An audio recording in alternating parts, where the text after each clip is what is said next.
Welcome, everyone. I'm just so delighted that you've tuned in for Hawthorn University's All About Alumni in 2021.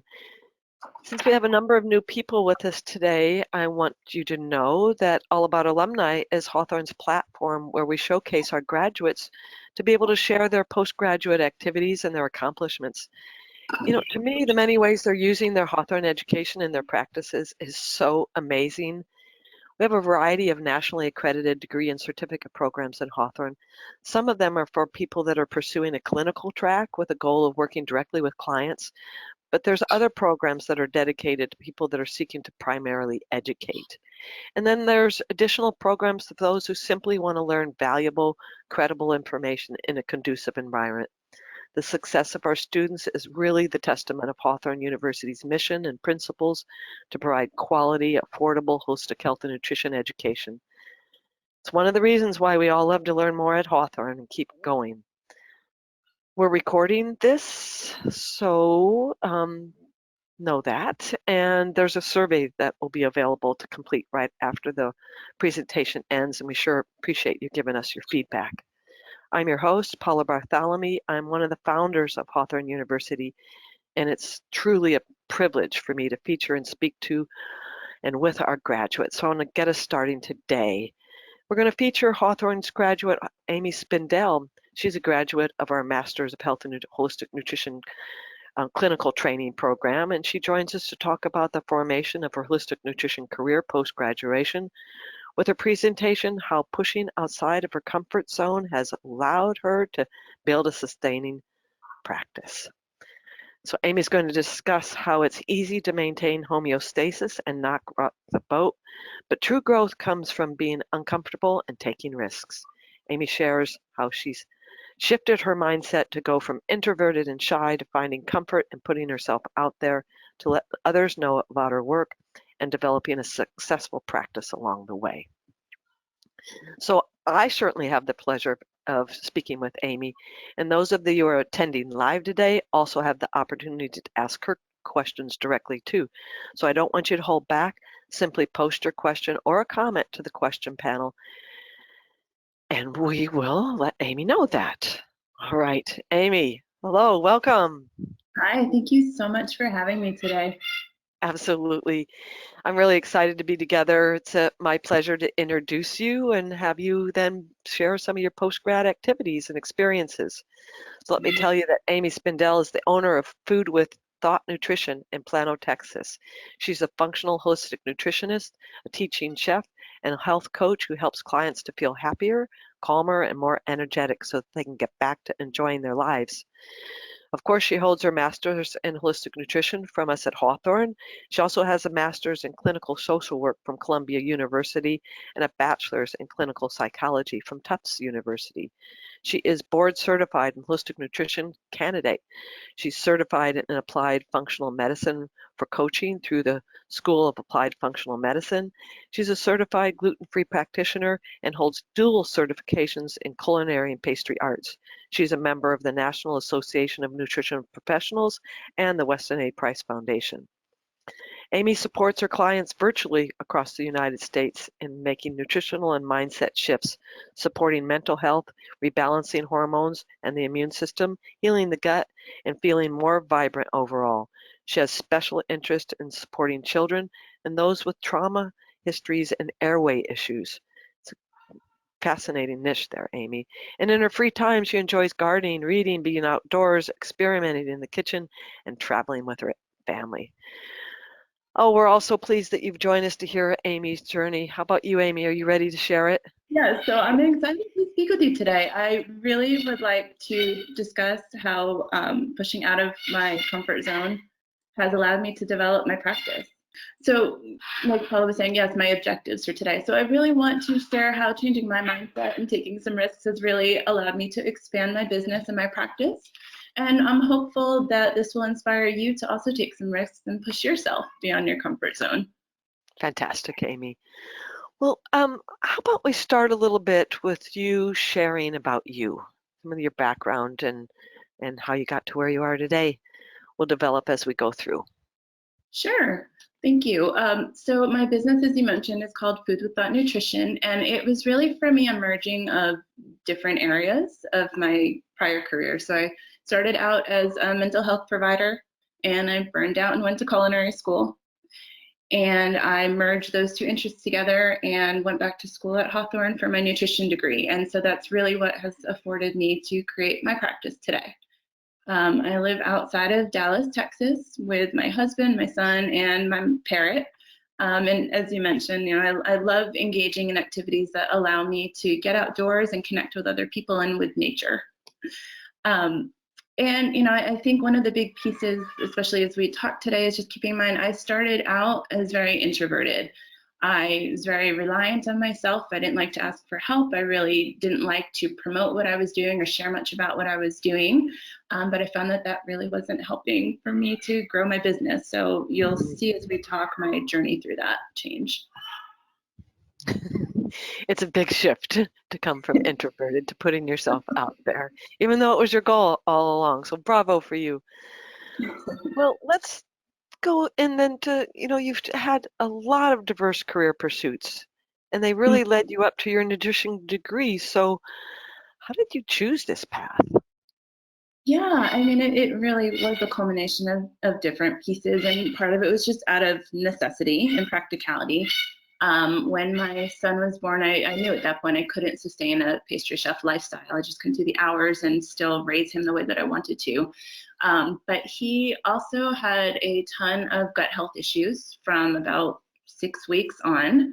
And I was really dealing with my own health issues and postpartum depression and nutrient depletions. And so it just wasn't sustainable for me to go back to either serving people as a mental health provider or working in a kitchen. And we visited doctor after doctor, and no one could help me figure out and put the pieces together for my son. So I figured, why not just get a master's degree? I'll do it myself. I landed at Hawthorn, which I think was just the best thing I could have done at that point to get him back where he needed to be, get myself back where he needed to be, and now be able to be in a position of supporting others. Right. And was there some career changes that were happening at that time too? Yeah, I mean, there was a lot of kind of fluidity during that whole piece. I mean, thinking about a child with food issues and being a pastry chef where I would need to taste the foods that I would then expose him to was problematic. So, being able to reformulate and figure out what would be the next steps were really kind of critical for me in that moment. Something that would sustain both of us and allow a healthier lifestyle, allow some recovery. So being able to move forward from those prior pieces, for sure. So I think that led you up to Hawthorn, is that right? Yeah, exactly. So thinking about, what could I do while I was so depleted, I had plenty of time to study flexibly. So I was asking around, checking out the various nutrition program options. I really needed something that was going to be supportive and flexible where I could do it on my own time, but I also wanted to make sure there was high quality and access to instructors to get my questions answered.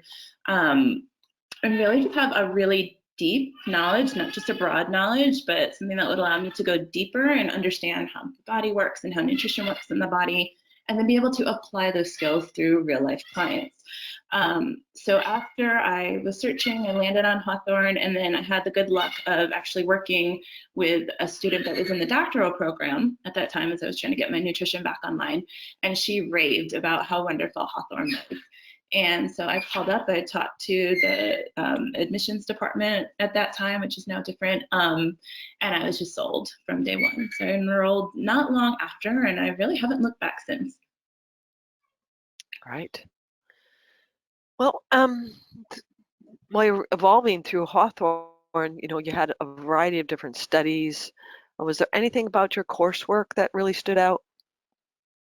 Yeah, I mean, I think for sure, just thinking about what would set me up to not only support the nutritional issues that my family was having, but I always have this special interest in mental health. So thinking about what would support clients with mental health issues. And so the kind of foundational coursework was definitely very helpful in my understanding how the body works and what are kind of the basics, right? The low-hanging fruit or the non-negotiables for how the body works. But then as I got deeper into my coursework, being able to explore in classes that focused on gut health and classes that focused on the immune system and on thyroid health and on mental health were really, really pivotal for me, to just gather all of my knowledge together and piece it together in a way that I could then use to help people in Well, these. it's just brilliant that you have a background in mental health. And so it just made a whole lot of sense that you take that mental health background and start working through your Hawthorn studies with it. Yeah, I appreciate that. And did this lead to your thesis project? It did, because there's not a whole lot of interventions that are necessarily safe for pregnant women. And, the typical ones are often either get into therapy, which is definitely safe, but isn't always moving the needle enough, or medications, which comes with its whole own host of issues. And then we know that prenatal mental health issues can predispose to postpartum mental health issues. And given that that was the boat that I was in, I really had a vested interest in exploring, well, why did I have such a hard time postpartum? And why do about 10% of moms have postpartum depression?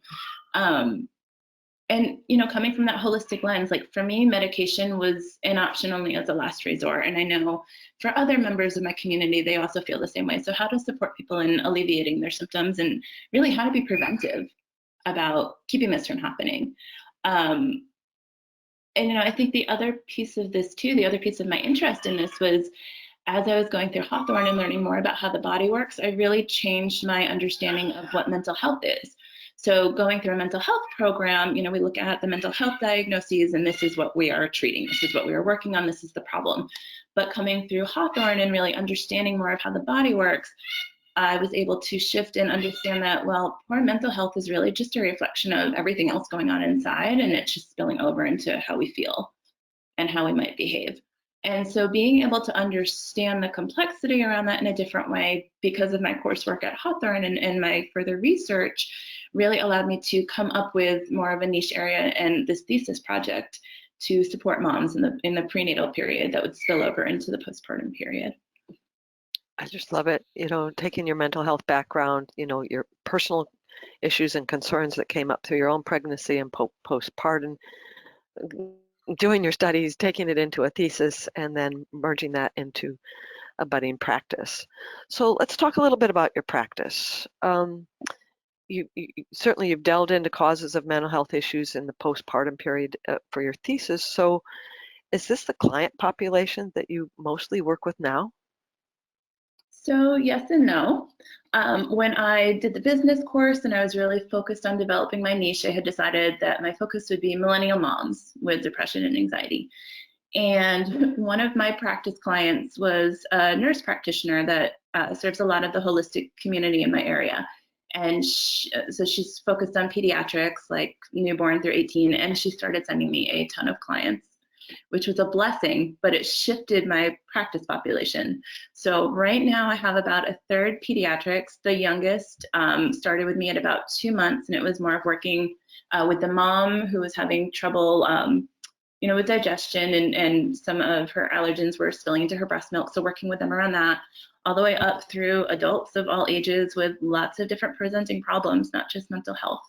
But we certainly focus a lot on stimulating the vagus nerve and decreasing inflammation and reconnecting with the body and having mindfulness incorporated and helping people with their breathing.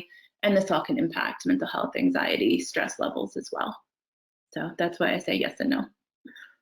You started out talking about the introverted and being shy and the push and how hard it was to challenge yourself. So I think a lot of people feel that way, and there's certainly other people that have expressed, their introverted nature and the challenges of even the consideration of putting yourself out there. Yeah, no, this was definitely an area that I spent a good 2 years digging into, and I'm still working on. I still don't find it easy. One of my very first pieces was to just identify what my fears were around being more outgoing and sharing with the world what I was doing.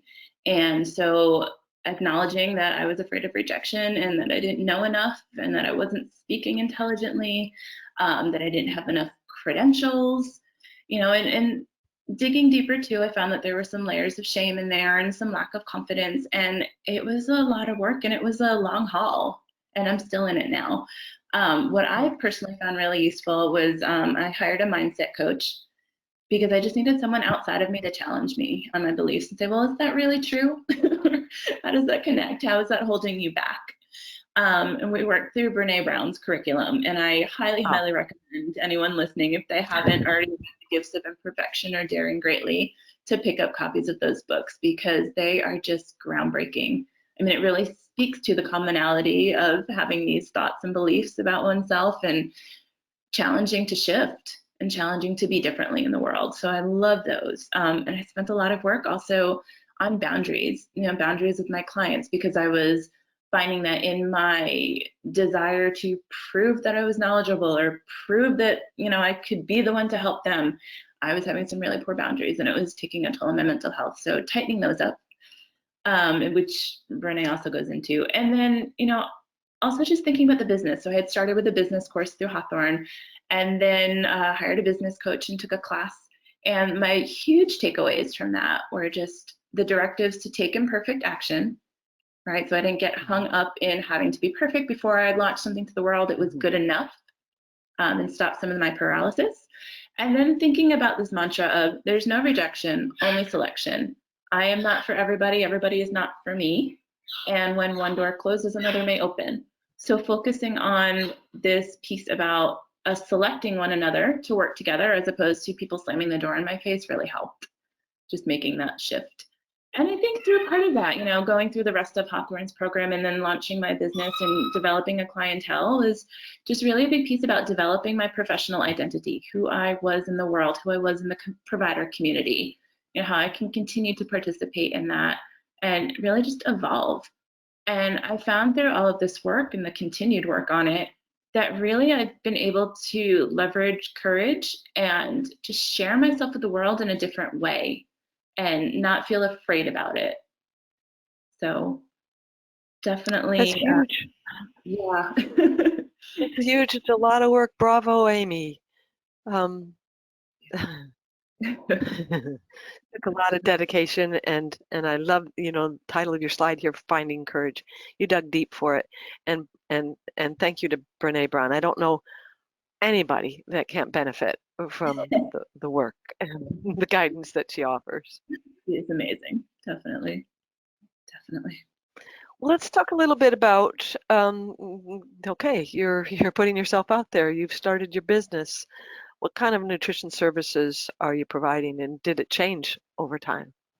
Yeah, so I am guessing you've all gathered by now that I am very integrative in my approach. I'm pulling lots of disciplines in, and that's just the way that I prefer to work and how I see better outcomes. So, and that kind of spills over then into my offerings. So I do have my one-on-one client offerings, and I do 3-month coaching programs with people with the option to extend. And we're working on mindset, and we're working on diet and nutrition, and we're working on lifestyle and supplements, and we'll include some functional lab work. And sometimes the clients are so excited they really want to pull their whole family in, so we'll do some more family meal planning work and understanding, you know, these complicated situations where this person has an egg allergy and this person's gluten-free and this person's vegetarian, how to meet everybody's needs at once through a series of recipes. I also really enjoy doing live cooking lessons and online workshops, and I've, because of the pandemic now, moved a lot of that to online, which has afforded me the opportunity to create some online courses to have more business, more cash flow streams. And then I've turned my thesis into a program, which I'm really excited about, called Mindful Manners in Pregnancy. So that's actually set to launch later this month, and bring the first cohort through. And then I have just add-ons and freebies to try to get more attention onto my business and try to pique people's interest and see how they feel I might be able to support them. So I do a monthly newsletter with an article and then just some general practice information or offerings. I put all of that information on my Instagram and Facebook feeds and into my blog. And then I'll also put some other little recipes throughout the month onto my blog. It might be some recipes, it might be some like brief blurbs on different nutritional pieces or a study that I found interesting. So that's really the crux of it. And then because I don't like to just do the same thing all the time, I've also expanded a little bit outside of just my nutrition practice. And so for me, what that looks like is I've joined the staff at the School of Applied Functional Medicine, and I do some work with their students. I have joined the staff at Phoebe, which is this fabulous organization out of New York that looks to connect different providers with people in their prenatal period through the beginning of their postpartum period. So it's really a more integrative approach to supporting women where they're at and what they might need. So I support women there through holistic nutrition. And then I do some private consulting work for a coaching practice. And of course, just lots of community engagement. So outside of just what I'm providing online, trying to get out there in the community. I participate a lot in some of my local Facebook groups of like Crunchy Mamas or Holistic Moms, because I'm actually stirring up a lot of business from there. You know, I'll offer some advice, and it's nothing too earth-shattering or too detailed or deep where I'd be worried about liability, but it's enough that people are intrigued and interested on how they might be able to support the health of their family in a different way. And so that's been generating a lot of business. And then if I have some spare time, I love to write. And so I've contributed some articles and some quotes to various publications, which has just been a fun way to get my name out there as well. It's broad. You know, your outreach has been really varied and broad and extremely thoughtful. And I'm expecting quite effective. Thank you. It's nice to not put all my eggs in one basket. It's been a nice way to generate multiple referral streams without having to rely on just a handful of practitioners to send me people. And it's been really nice to also generate multiple revenue streams where there's some I can just kind of sit back and, you know, the cash flows in that way, and others where I'm in the work, doing the work and getting compensated for that. So it's been nice. Gosh, we could spend another couple of hours just talking to this development and everything that you're doing right now, and you know how you put it together, what the process is for each of these. I mean, just putting together a group program that you're about to launch is an undertaking. And yeah, it's a lot. And so you just mentioned you'll be rolling out additional programs in the upcoming year. So with all of this going on, how are you managing all these projects? Yeah, so I am planning on more things coming out this year. I'm definitely working on a series of talks that are mostly written so that I can kind of just rotate through them and offer them to various interest groups in the community or online. I'm working on fleshing out my thesis project into a few more spin-offs that are a little bit more niche or more short-term focused. And then I am working on creating a calendar, so each month having a different theme and trying to drum up some business that way. So yes, it has been a lot of things. I did this past winter hire somebody to really support the admin work and to support some of the clinical work that's coming in, which allows me more time to then work on these other projects and also get more support for working on these projects. So it's been fun.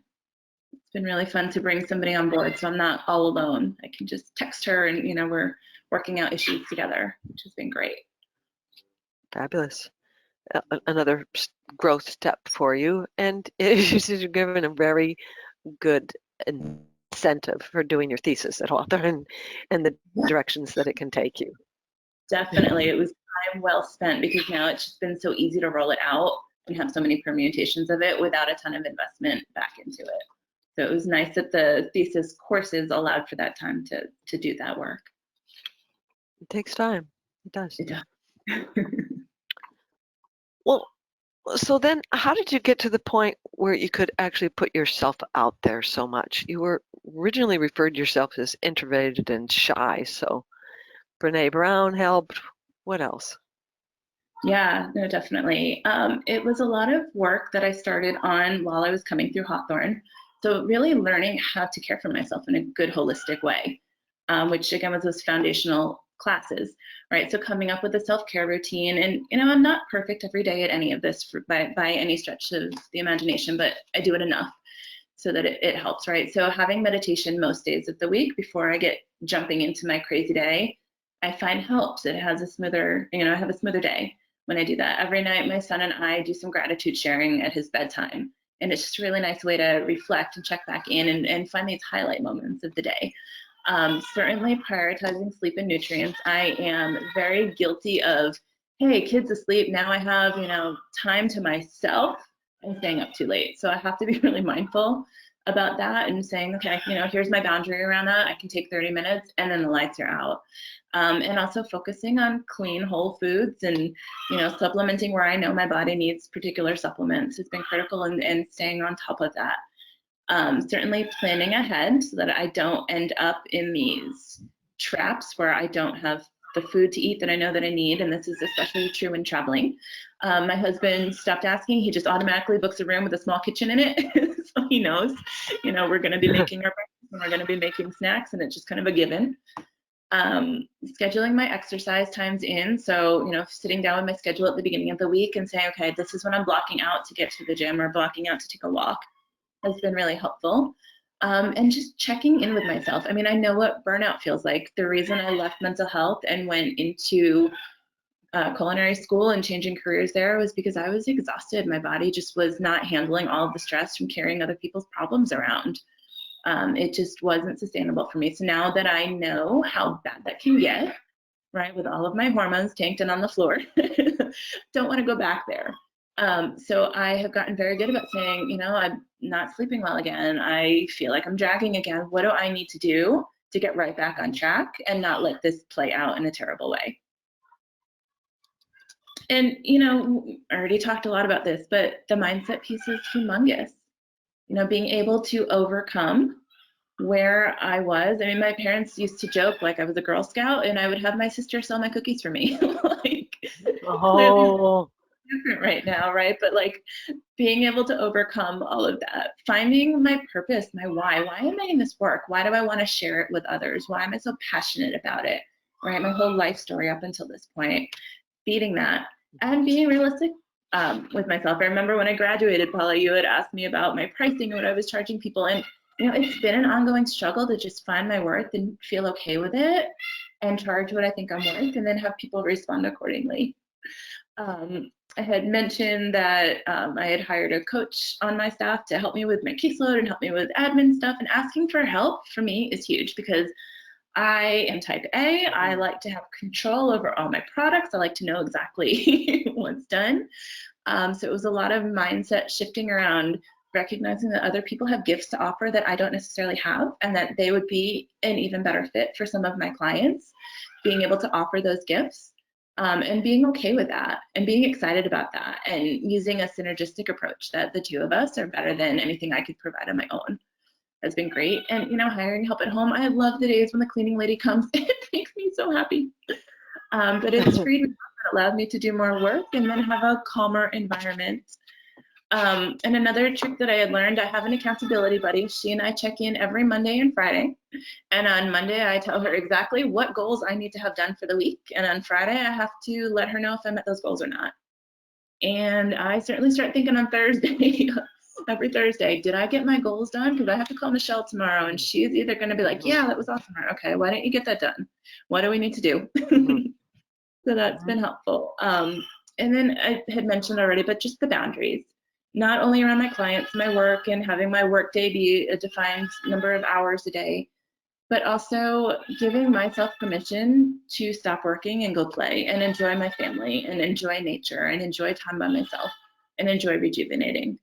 So I think all of those pieces together have really just supported me in being able to move forward and overcome and get past. Takes it right back to walking the talk, right? Yeah. If we're not walking it, how can we expect the people that we're supporting and guiding to be able to do it? So you're modeling it. For sure. It's so important for me to do that. Otherwise, I feel like a phony. So. Well, my goodness, you've pulled together your business, you've worked on your mindset, and you've given what you've told us, education and learning will likely always be a part of what you do. How do you continue to stay on top of this ever-evolving field? Yeah, no, it's a fair question. So in my spare time right now, I really try to stay on top of what the holistic nutrition field is doing by tapping in with Hawthorn. You know, I love that we can access old webinars, and certainly I've been known to have a client issue come up. I'm not quite sure. I'll go digging through Hawthorn's archives, find a great video, I'm able to share it with other practitioners too, because I think it would benefit them. So that's always really fun. And staying on top of NANP, the articles and the webinars that they're constantly putting out in their conferences, for sure, always wealth of information.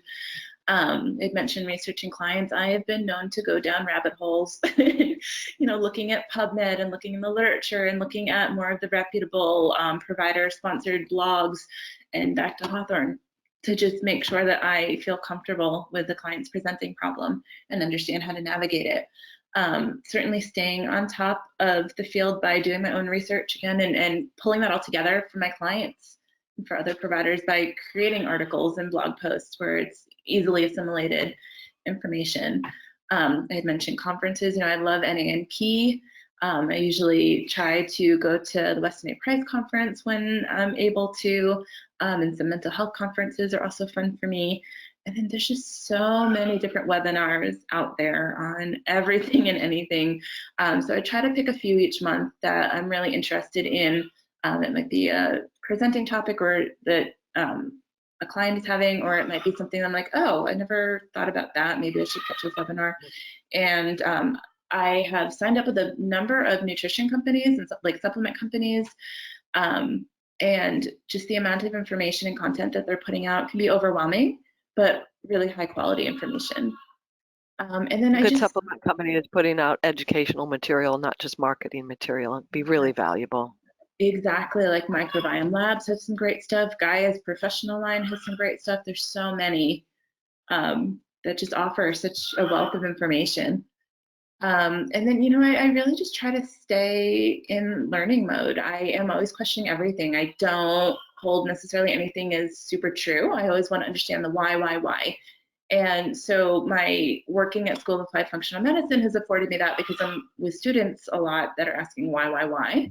And I am revisiting all of their materials too. So it's just been a really nice balance for me, just staying on top of it. Well, you know, at Hawthorn, we really encourage critical thinking skills. There's no one right way or no dogma, no bias at Hawthorn. So you got that. But, you know, really appreciate you circling back to Hawthorn's webinars and what a rich archive it is, and that you find value in it. And I think one of the things that I really take pride in our webinars is they're not just little short one-offs.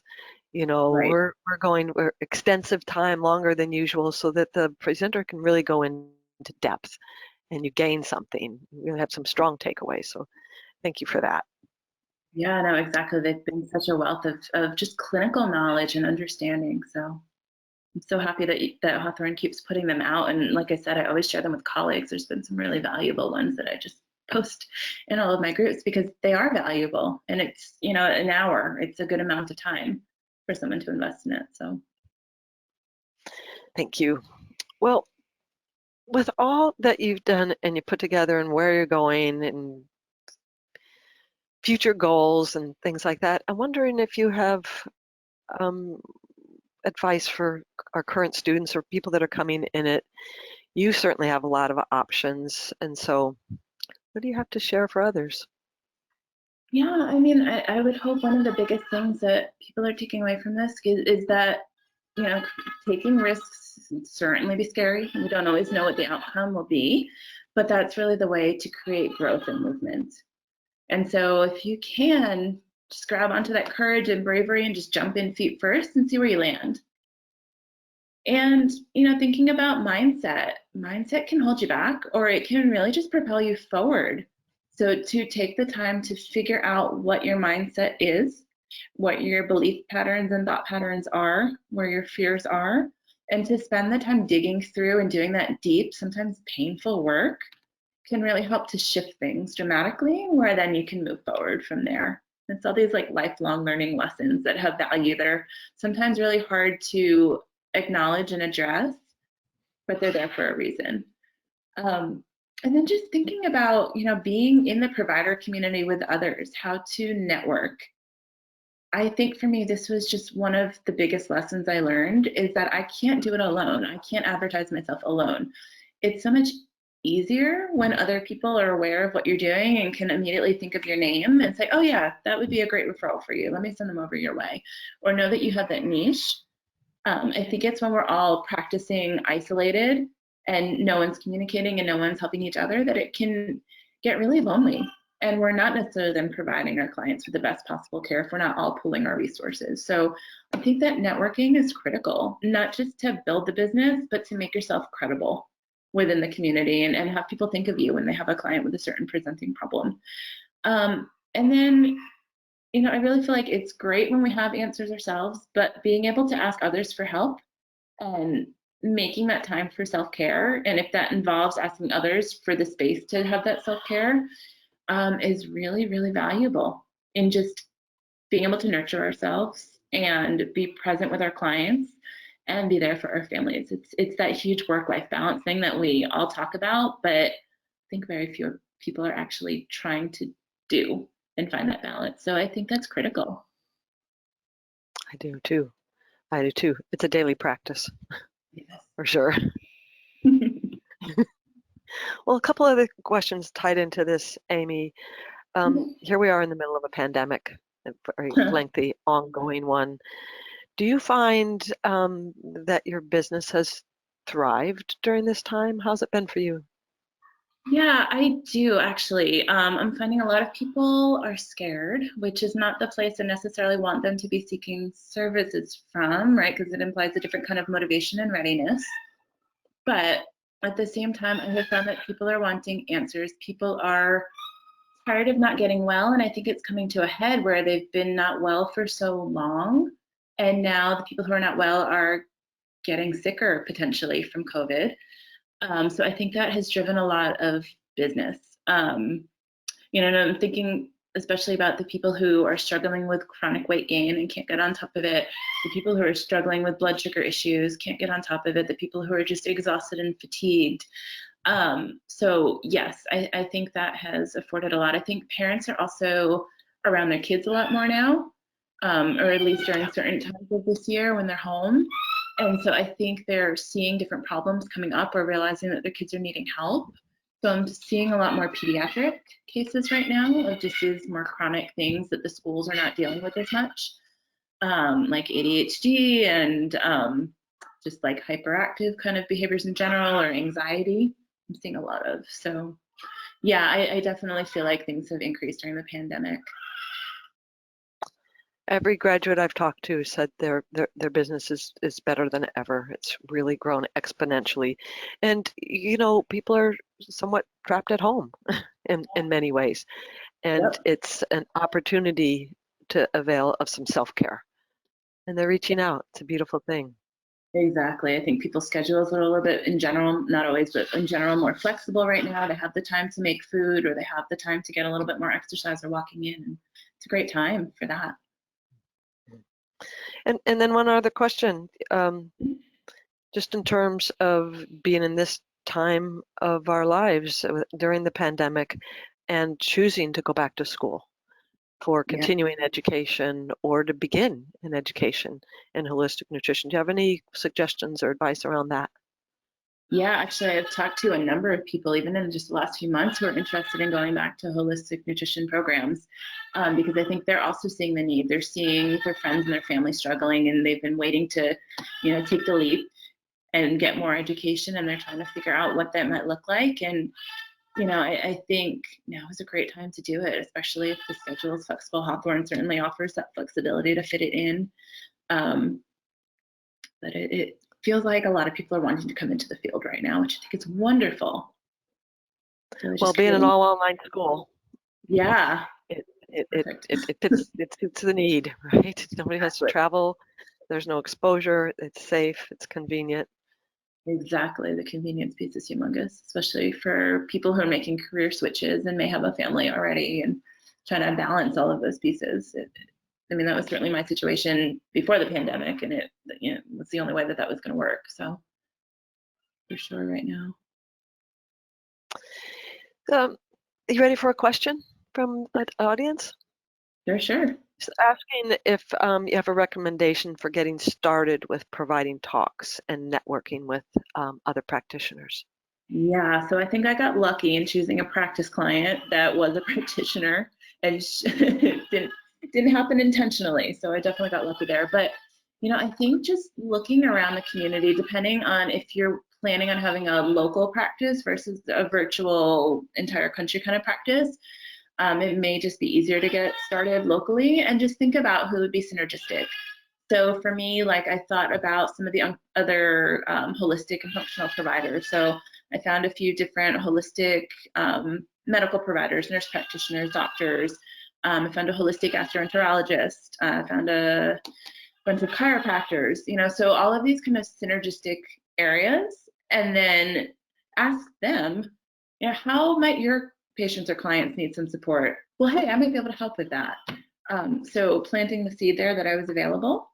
And I think the same with talks, just letting people know, I came up with a couple of talks that I was hearing a lot of my clients reporting similar problems around, like how to choose what kind of foods to eat, or especially within the infant population, like my baby's poops are looking weird, so coming up with some talks around the themes that you see coming up the most, and then saying to providers, hey, I already worked on this talk. Do you think that your patients or clients might be interested in this?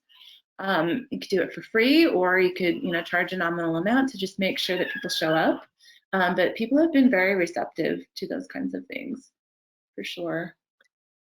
It takes some courage to reach out, but then once you do it, you see how accommodating, how friendly, how supportive, and how much the need is. You spoke about reaching out for help when you need it. Everyone out there is in the same place of needing help, needing answers. And when you can come in, this is your expertise, and support their expertise, you're building a strong network. This is not anything one single one of us can do on our own. Right. And knowing who to refer to and who to reach out to is part of our work. Yeah, it's working smarter, not harder, right? Relying on that network, and then they bounce people back to you. So it's been really nice. Beautiful, Amy. This has been rich experience. I want to thank you so much. How can people stay in touch with you? Yeah, I'm happy to chat with folks. My email address is posted, just amy@foodwithoutnutrition.com, or find me on my website. And I do have Instagram and Facebook pages, and you can check out there for the latest events or to sign up for my email list. And I'll tell you, Friday the 12th, I have a free chocolate tasting activity that I'm going to do a Facebook Live for. It's really a mindfulness exercise in disguise, but it should be a lot of fun. So you can get more information there off the Facebook or Instagram feeds. Fabulous. Well, Amy, it's really been a pleasure. It's been a thrill to be able to feature you and let everybody else know about the works that you've been doing and what your experience was at Hawthorn. So I thank you again for that. And I certainly hope that you'll visit us again at Hawthorn and continue to share your works. And you've got several topics that I want to tap you for a webinar for. So you'll be hearing from me again after this. This was such an honor. Thank you so much for having me. And it's really been a pleasure to talk about my journey. And hopefully somebody listening has gotten something that they're walking away with that will spark a positive change. And that's all I ask for. So thank you. I found it very inspiring and motivating. So thank you, Amy. I want to remind everybody that we were recording this, and you can find it on our website in just a few days. And I will encourage you to help us spread the word. Our next All About Alumni will meet back here again on Wednesday, March 3rd at noon Pacific time, where we feature Ruth Foster. She's our next graduate. She's from our doctoral program, and so it's a rich program. It's a fabulous conversation I plan on having with Ruth. And so I want to encourage you all to take the best of care. It certainly matters so much right now. And until we see each other and meet each other again, I encourage you all to take the best of care. It matters so much.